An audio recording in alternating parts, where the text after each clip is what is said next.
గుంటూరు నగరంలోని పేకలవాగు కాలువ పనులు అసంపూర్తిగా వదిలేయడంతో స్థానికులు తీవ్రంగా ఇబ్బందులు పడుతున్నారు. కబాడిగూడెం, సంగడి బండ ప్రాంతాల్లో చిన్నపాటి వర్షం కురిసినా నీరు ఇళ్లలోకి చేరిపోవడంతో ప్రజలు ఆందోళన వ్యక్తం చేశారు.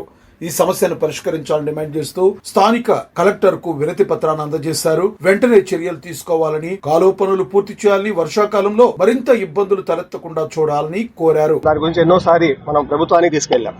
పోయిన ప్రభుత్వం కానీ ఈ ప్రభుత్వం కానీ మేము అడిగాం.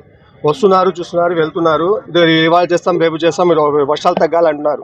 కానీ ఎప్పుడో నుంచి ఎన్నో ఏళ్లగా ఉంది. అది పాత ఏరియా మాది. సంగమంట అనే ఎన్నో 100 సంవత్సరాల పై నుంచి ఉంది ఆ ఏరియా. కానీ ఆ ఏరియాకి ఇప్పుడు దాకా ఏ మంచి కార్యక్రమం జరగలేదు. దానివల్ల చిన్న వర్షం పడిన రోడ్లన్నీ మోకాళ్ళ లోతు నీళ్ళు వచ్చేస్తాయి. దానివల్ల ఏమో మనకి జ్వరాలని, ఆ తర్వాత ఏమో ఈ చిన్న చిన్న ఈ పాములు కానీ ఇలాంటివన్నీ వచ్చేస్తున్నాయి ఇళ్లలోకి. దానివల్ల అనారోగ్యానికి చాలా మంది గురవుతున్నారు. అది ఎన్నో ఏళ్ళగా చెప్తున్నాం మేము, కానీ ఏ రోజు కూడా అది పరిష్కారం అవ్వలేదు. ఏదో ఇప్పుడు కలెక్టర్ గారు వచ్చారు, కలెక్టర్ గారు కొత్తగా మారారు, బాగా పనిచేస్తున్నారు అని చెప్పి ఇచ్చి అర్జీ పెట్టాము. ఇప్పుడు కలెక్టర్ గారు ఏమో దానికి ఎమ్మటే స్పందించి ఆమె ఎమ్మటే ఈ పరిష్కారాన్ని 3 రోజులు మేము అక్కడ పని మొదలు పెడతామని చెప్పి చెప్పడం జరిగింది. ఇది జరిగితే పక్కనేమో మనకి మోతీలాల్ కంపెనీ ఒకటి ఆనుకుని వాడాను.